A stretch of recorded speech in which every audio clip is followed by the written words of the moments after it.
Muy buenos días con todos. El día de hoy en nuestro curso de química veremos isótopos. Vamos a recordar un poquito acerca de esta especie química.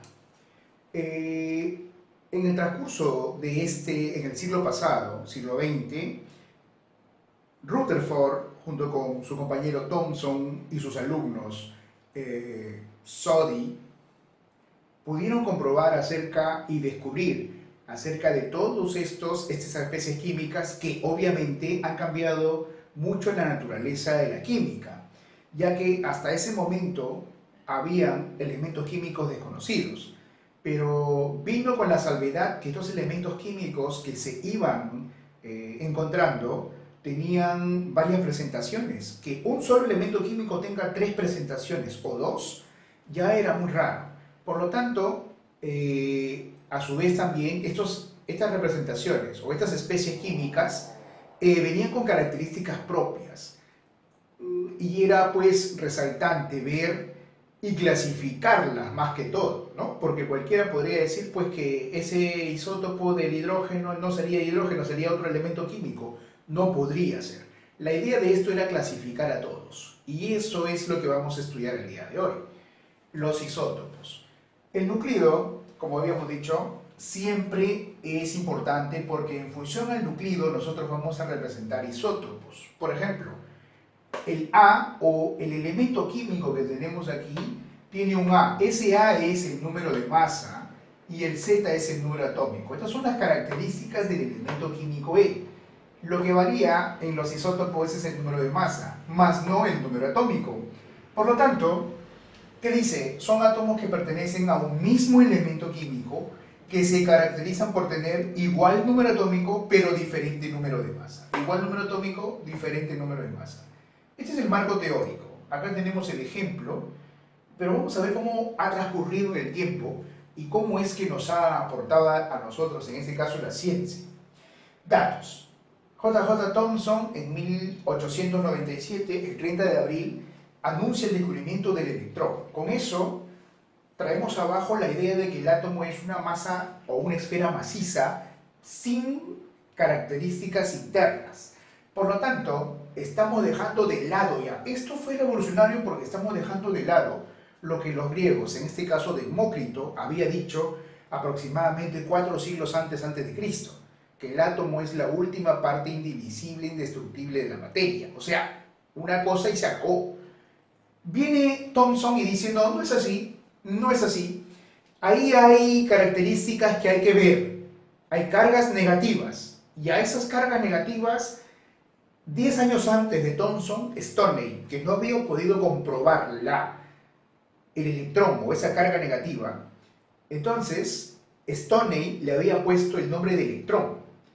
10 años después, 1897, Thomson lo descubre y lo comprueba mediante sus experimentos con rayos catódicos. Por tanto, obviamente, a esa partícula negativa, como ya había dicho Stoney, se le llama electrón, que es lo que tenemos acá. Por esas características le dan el premio Nobel a Thomson en 1906 por el descubrimiento del electrón. Pero Thomson, no contento con eso porque ya había tenido los estudios Stoney, él en 1912 descubre que el neón tiene dos isótopos. El neón tiene dos isótopos, el neón 20 y el neón 22. Con eso comprueba que los elementos químicos vienen en varias presentaciones, como le habíamos comentado anteriormente. Luego de esto, en 1932, el señor Harold Urey descubre el protio y el deuterio. El protio y el deuterio, que son isótopos del hidrógeno. Con esta apertura mental que nos hizo el señor Thomson, obviamente pues Harold Urey y los demás que venían posterior, alumnos a Rutherford, a Thomson, pudieron comprobar pues que los elementos químicos venían en varias presentaciones, como en el caso del isótopo del hidrógeno. Los hidrógenos se le pudo comprobar que tenían dos isótopos, que era el protio y el deuterio. Son isótopos estables. ¿Qué significa estables? Que mantienen la forma que tienen. Pero posteriormente Rutherford muy obsesionado, hay que decirlo, por la radioactividad que él también había estudiado anteriormente y había demostrado los rayos alfa, beta, gamma y los rayos X junto con su amiga Roentgen. En 1934, él descubre el isótopo radioactivo del hidrógeno llamado el tritio. El tritio es un isótopo radioactivo, irradia rayos beta. Hay que recordar que el tritio, por ser radioactivo y emana más rayos beta, los rayos beta son regulables. ¿Por qué? Porque si se encapsula en un material metálico ya no pasa. Pero si este se libera, obviamente todos seríamos irradiados con partículas radioactivas como los beta. ¿Puede ser negativo? Sí, puede ser negativo. Pero si esto es regulable, podríamos considerar. Hay que recordar que el tritio irradia rayos beta entre aproximadamente 12 a 35 años. Eso significa que esa energía nuclear que emana el tritio por ser radioactivo se puede aprovechar. Es más, se está investigando en estos momentos la energía del tritio, al cual es, vamos a decir así, regulable, ¿no? Fue en 1934.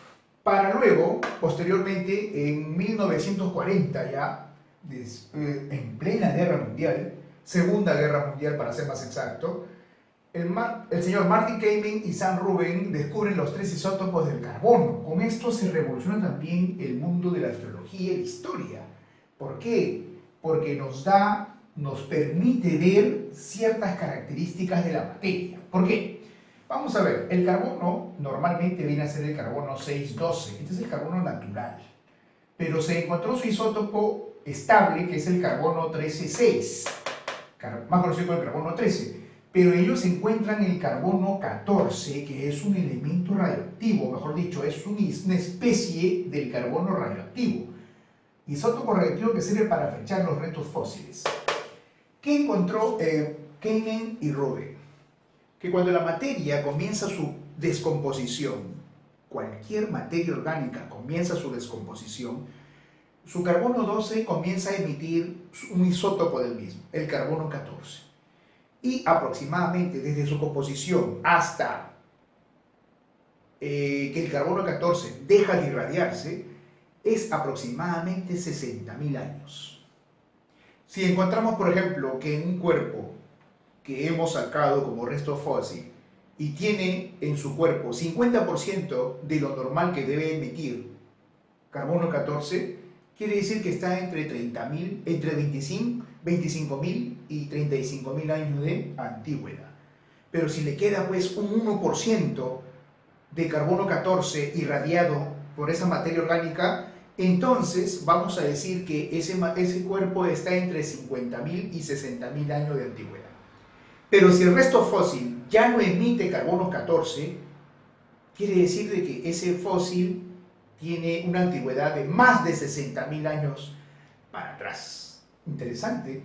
Con esto los historiadores y arqueólogos pueden fechar todo tipo de cuerpo, ya sea orgánico e inorgánico. En el caso inorgánico tiene sus restricciones, pero en el orgánico esto es fundamental. Eso fue importante para la ciencia y para la historia. Vamos a ver acá. Hallar la suma, vamos a ver ejercicios, hallar la suma de los números de masa. Sí, tenemos lo siguiente, acá tengo 3 isótopos, todos con un número atómico 15, pero su número de masa es A-1, A y A más 1. Hay que recalcar, la tabla periódica se puede ordenar en función a sus números atómicos. ¿Por qué? Los números atómicos nos indican específicamente el número de protones. Por lo tanto, el número de protones nos indica también la ubicación del elemento químico llamado número atómico. Pero, ¿por qué hemos usado el número atómico y no el número de masa para poder ordenar a los elementos químicos en la tabla periódica? Porque los números atómicos vienen en relación de a 1, o sea, están ordenados. Es como si la naturaleza nos da a toda la materia en función a los elementos químicos ordenados de uno en uno. En cambio, el número de neutrones o el número de masa es disímil, puede variar en diferentes casos. Inclusive, El protio, que es un isótopo del hidrógeno, no trae neutrones. Este tiene un neutrón y este tiene dos neutrones. Entonces, es mejor ubicarlos en función a su número de protones que viene ordenado y siempre está en el átomo. ¿Mm? Vamos acá. Hallar la suma de los números de masa, ¿sí? Pero acá yo tengo A-1, A y A+1. Dice que A vale 25. Ajá, 25. Si esto es 25, entonces A-1 sería 24 y A+1 sería ¿cuánto? 26. Entonces, me están pidiendo la suma de los números de masa, que sería 24 más 25 más 26. Y esto nos da, esto pasaría, sería 25, 75 como respuesta.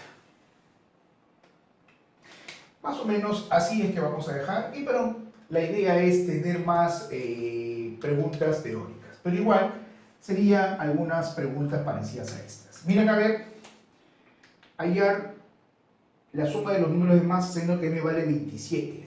Si m vale 27, el anterior m número de masa sería ¿cuánto? 25. 25. Acá sería 27. Y acá sería 27 más 2, 29. En este caso acá sería 25, 25, 50, 2 pasa acá, sería 31, sería 25, 25, 50 más 31, 81. Muy bien, esta es la parte de isótopos. Nosotros, bueno, vamos a resolver nuestra práctica, y en la práctica la mayoría son preguntas teóricas. Hay que googlear el tema, hay que ver, por ejemplo, qué son los isótopos del hidrógeno, del carbono, del neón, etc. Vamos, investiguemos, tenemos mucho tiempo. Nos vemos en la próxima clase.